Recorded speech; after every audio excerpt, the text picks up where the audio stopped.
We're very fortunate to be joined this morning by an AI expert who has a new book out with a dire warning. Let's go ahead and put the book jacket up on the screen. So Nate Soares is the president of the Machine Intelligence Research Institute, really focuses a lot on what is called AI alignment, and he has just co-authored a new book titled that you can see there, If Anyone Builds It, Everyone Dies, Why Superhuman AI Would Kill Us All. So no ifs, ands, or buts. If they develop superintelligence, your argument is that humanity will be destroyed. Nate, welcome. Great to have you. My condolences about the book title. Yeah.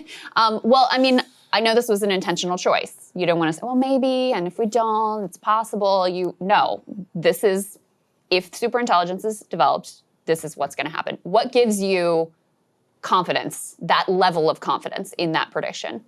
You know, there's a bunch of reasons that make it look somewhat overdetermined. So the way we build modern AI is more like growing it than like carefully crafting it. No one knows exactly what's going on inside these things. Humans understand the process that tweaks all sorts of numbers, trillions and trillions of numbers inside these AIs. They don't understand what comes out the other end. We've already seen signs that they are developing the very beginnings of preferences and drives, perhaps, that nobody wants, nobody asked for. So that's one whole part that makes it difficult. Another thing that makes it difficult is we don't get second tries on building smarter than human AIs. If we build machines that are smarter than us, that can develop their own technology, develop their own infrastructure, and if they run off autonomously and grab control of the world's resources, there's no redos if they're going in the wrong direction. That's a very difficult problem for science. And then, a third branch is the current industry does not really seem to be taking this issue with the gravity it merits. The approaches on this problem, even the people who are most optimistic say there's a 1 in 4 chance this kills everybody, or does an equivalent disaster. I think those numbers are low, but the field is racing ahead even while everyone from the Nobel Prize winning godfather of the field to the lab heads to half the researchers say this is incredibly dangerous stuff. People are sort of locked in a race. Each of those three individually would be hard to deal with if that was our only problem. All three problems seem to me to mean we just need to back off. How does how does a superintelligent AI solve the energy problem? Like where does it get the energy to sustain itself indefinitely? So a modern AI runs in a data center that takes as much electricity as a small city. Mm-hmm. A human runs on about as much electricity as a large light bulb. So we know it's possible technologically to run very smart, or at least human-level smart intelligence on less electricity, less matter. AI isn't there yet, but if you get much smarter than human AIs that can think 10,000 times faster, that can copy themselves, that don't need to sleep, that don't need to eat, and they work on these challenges, there may be a period of time where they rely on human infrastructure, but eventually they're going to get off of the human infrastructure, get on to more efficient systems, and automate the infrastructure that humans are currently doing. That can ultimately be done by robots, which are less,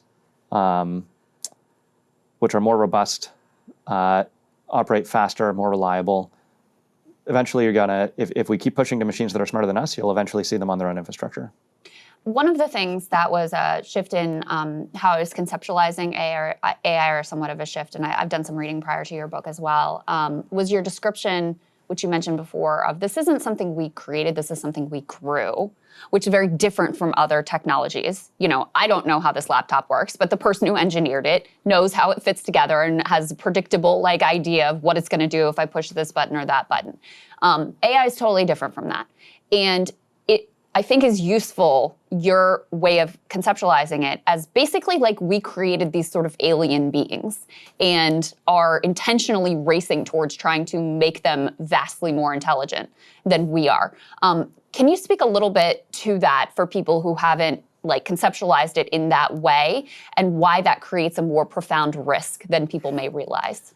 Yeah, absolutely. So, as you say in your laptop, if something goes wrong, if there's an error or a crash, there's a programmer who could, in principle, trace that down and say exactly what happened. They know what every line of code means. They could fix it, right?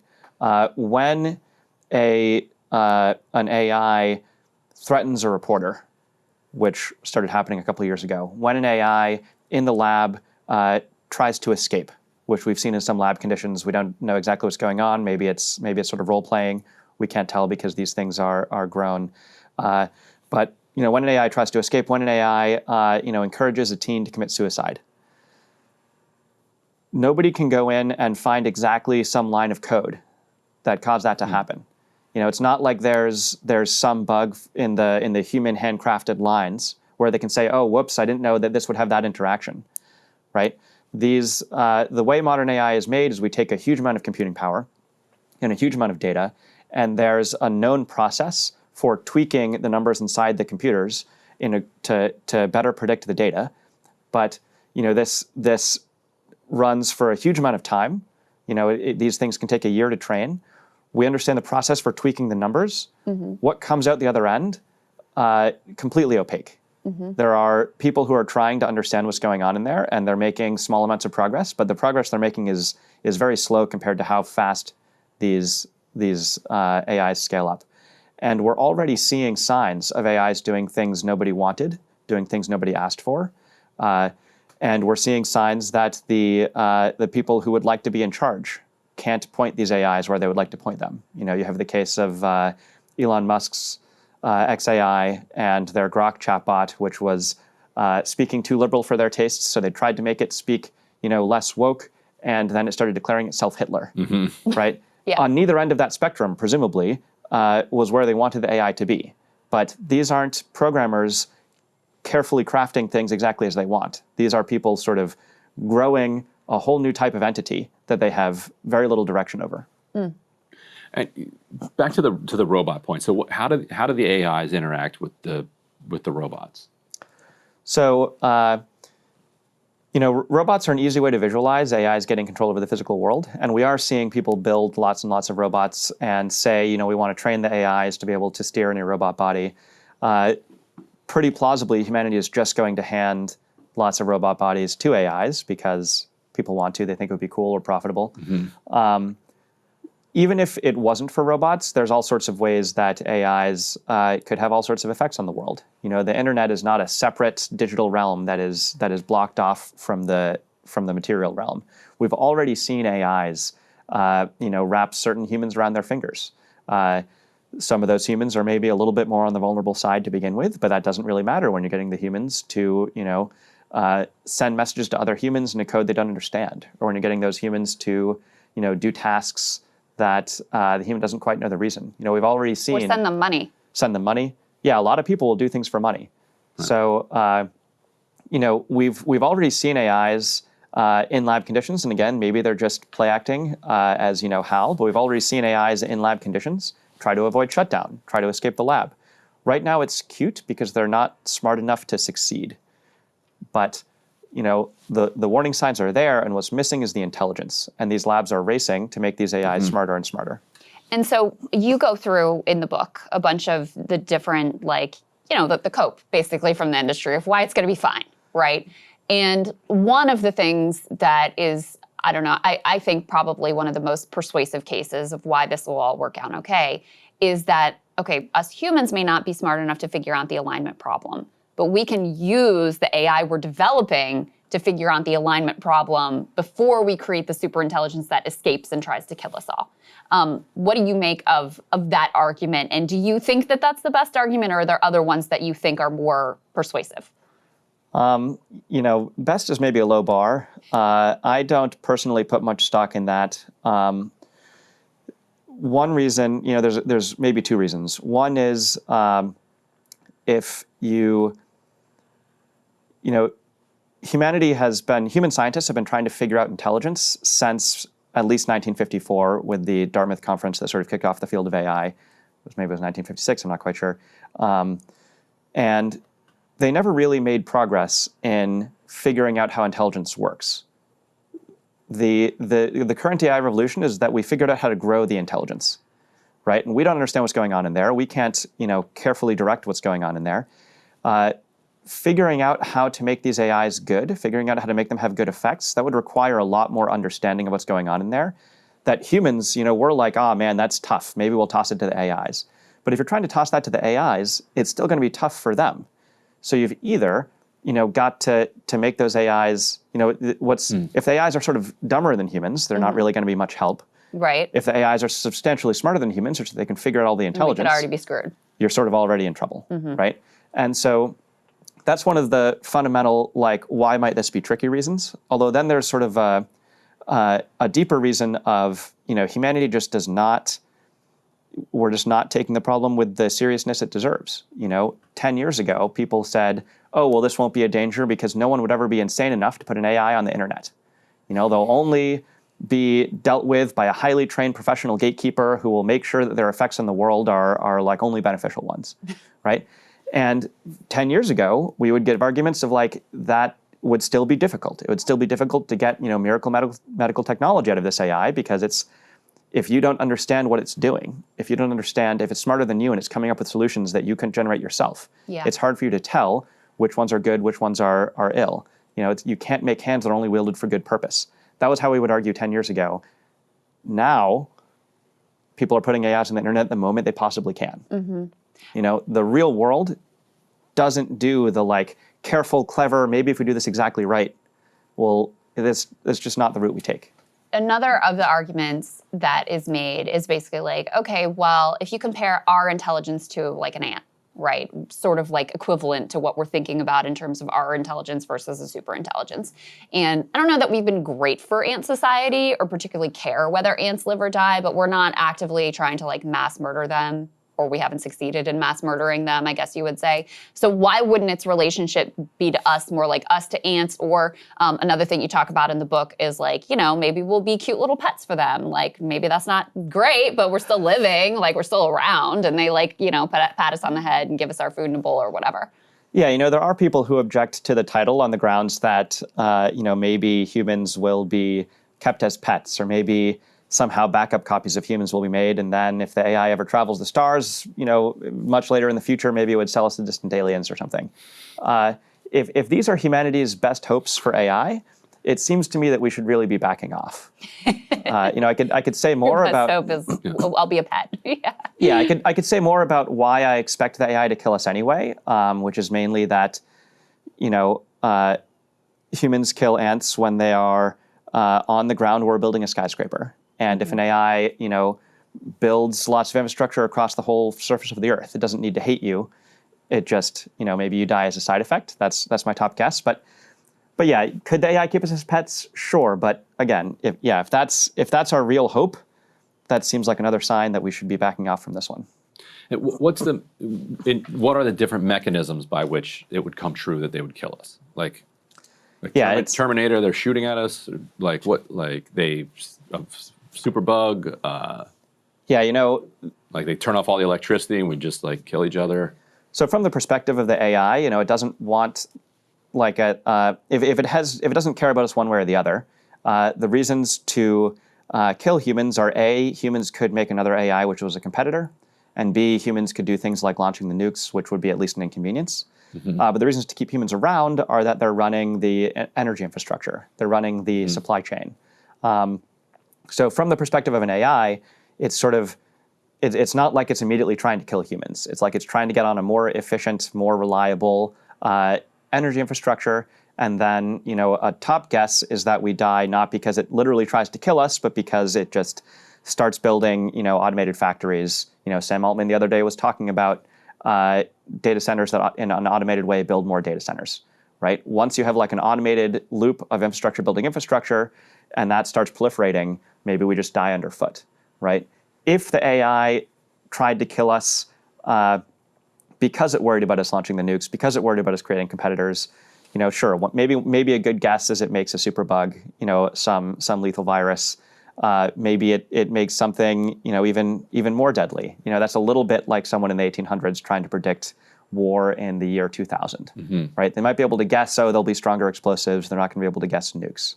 Right? Superintelligence, hard to predict exactly how it wins, but it's a little bit like predicting a football game between your high school team and an NFL team. I can't tell you the plays, I can tell you the winner. Another argument would be, okay, look, I'm not personally the biggest Elon Musk or Mark Zuckerberg or Sam Altman fan, but surely they're not looking to kill all of humanity. So why would these theoretically intelligent individuals pursue a path that is leading us inexorably towards an apocalypse, which would not only kill all of us, but them and their family and everybody they love too? Yeah, we are in a somewhat fortunate situation where some folks just come out and tell us. Elon Musk earlier this summer said, I resisted doing this for a while until I realized that I could either be a bystander or a participant. And I would rather be a participant if it's going to happen anyway. And I think a lot of these folks correctly know that even if they don't jump in the race, someone else will jump in the race. And if they think they can do it better than the next guy, from their perspective, it's slightly better for them to be in the race. But if you look at what these lab heads are saying, I think Elon Musk was saying, I think there's a 20% chance this kills everybody. I think the head of Anthropic was recently saying, I think there's a 25% chance this has an equivalent level of disaster. And this isn't just the lab heads. Half the researchers, if you survey, say there's at least 10% chance this kills everybody. The Nobel laureate godfather of the field says this is at least 10% chance, and then in some conversations he'll say higher numbers. People think this is real dangerous. I think a lot of these numbers are low. I think you're seeing the people racing are the ones who are most optimistic about their odds of pulling this off. But no one's saying, oh, this is safe. No one's saying, oh, we're going to be fine. People know this is an incredibly risky endeavor, and I mean these numbers they're tossing around, even if they're lower than mine. If a plane was gonna, if one engineer was saying, I looked at this plane, I have some expertise, I think this plane is definitely going to crash, and some other engineers said, don't listen to them, they're way too pessimistic. This plane is 20% likely to crash. Right. You don't get on the plane. Boarding the plane. Yeah. Yeah. Have you seen Don't Look Up? I have. It feels like if somebody told you there was a 20% chance that the asteroid was going to hit the Earth and kill everyone on it, that's a consequential. It's consequential number. And I think these numbers, if you look at these people saying why they think they have only a 20% chance of it killing us, they'll give ideas like, oh, we'll pass the problem to the AIs, right? That's sort of a worrying situation.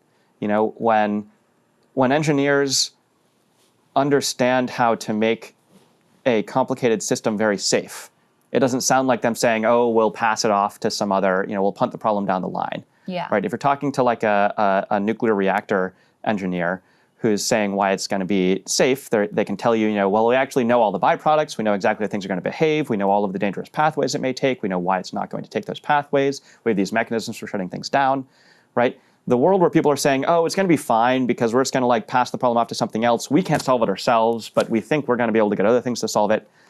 That's the situation of early hopeful scientists who aren't in a mature field yet. And early hopeful scientists often get things wrong in the first try.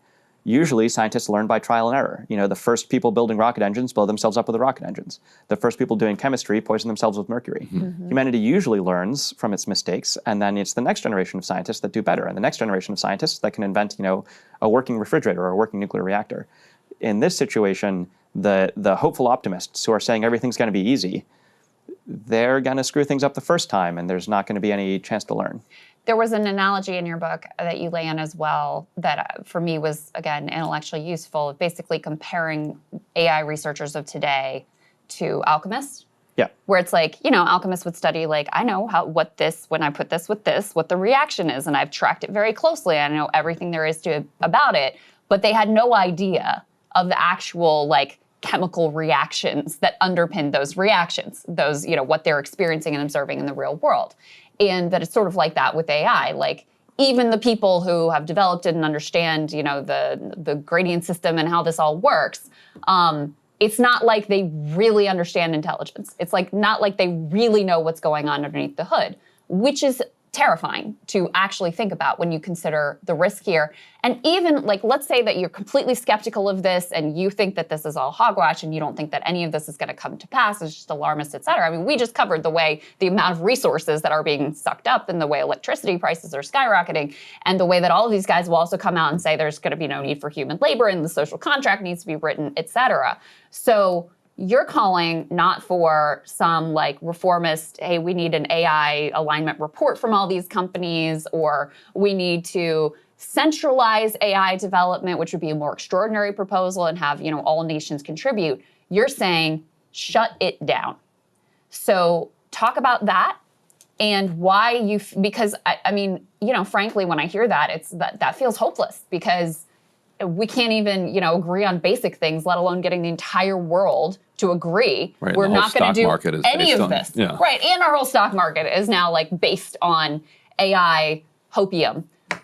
So what makes you come to that being the required solution for humanity to persist?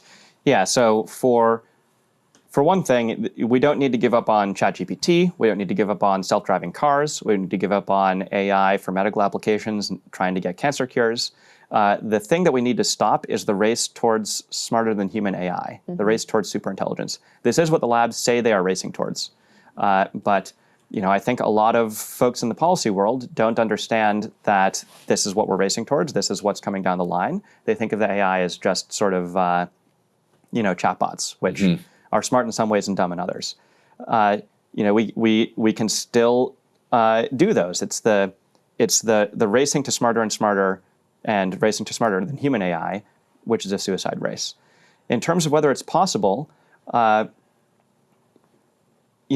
would keep having hope, at least until we see politicians start to understand the possibility of superintelligence and that people are racing towards it. We don't yet see politicians saying, I will gamble the world on what looks to me like a 1 in 3 chance it kills us all, and let's steam ahead anyway, right? We mostly see politicians not noticing. In the field of AI, people have noticed that there's those huge dangers. The rest of the world doesn't seem to really buy it yet. If the world buys it, if the world understands just how dangerous this tech is, again, not in ChatGPT today, but just how dangerous superintelligence would be, I think there's a decent chance we can in fact stop it. Hopefully we can get a treaty, or at least a bilateral agreement between some of the biggest powers in the world that go to other powers and say, look, we're not tolerating this because we fear for our own lives. And even if we can't get that, there's maybe some hope in situations where every nation sabotages every other nation's superintelligence project out of fear for their lives. There's the smart way with a treaty, and then there's the we're all scared, and so we're all stopping everybody else. There's possibilities. We just need to understand the danger first. Interesting. Outside of the U.S., who else is gunning for it? I think right now there's a very small pool of people who can really push these AIs further and faster. Most of it's in the United States, maybe a little bit in the UK, where Google DeepMind is housed. There's definitely folks around the world who are trying. The DeepSeek out of China was a bit of a shock to a lot of people, I think last December, although I could have that month wrong. But right now, this takes very, very specialized knowledge. It takes very, very specialized computer chips. In data centers, as you guys were talking about, that are huge, that take electricity of a small city. It wouldn't be that hard to find all the places where these specialized chips are made, track all these chips, find these data centers, and then make sure that they're not being used to make AI smarter. And last question for me, what's your sense of timeline? How much time do we have to stop this? There's a lot of ways it could go. It could be that an AI in the lab tomorrow goes over some small capability level where it can start doing automated AI research, and maybe everything goes fast. If you were watching the difference between different types of primates, it would be very hard to tell when they're going to go over the line between chimpanzees and humans, right? So for all we know, tomorrow they go over some line in the lab and the AI start improving the AIs. Or for all we know, the modern chatbot approach just doesn't go all the way. We're starting to see some people, chatbots are dumb in a lot of ways. Maybe the next level of scale and the next level of scale after that, the bigger and bigger ones, maybe they're not that much smarter. Maybe we have 5 whole years in which chatbots plateau until the researchers come up with a new insight. Maybe even that one doesn't go all the way, and then we have 5 more years after that until we have a third new insight, and then we get 15 years before. Right. So it's very hard to say exactly, but my bet is that a child born today has a greater chance of dying from AI than of graduating high school. Wow. Well, people need to read the book. That's what I'll say. I really encourage people. It's a quick read. It doesn't take that long to get the point. And I really appreciate you joining us and helping us understand the dangers that you see. Here's hoping I'm wrong. Yeah, let's hope. All right, guys, thank you so much for watching today. We will be back with Friday's show tomorrow, and we will see you then. Hey, if you like that video, hit the like button or leave a comment below. It really helps get the show to more people. And if you'd like to get the full show ad-free and in your inbox every morning, you can sign up at breakingpoints.com. That's right. Get the full show, help support the future of independent media at breakingpoints.com.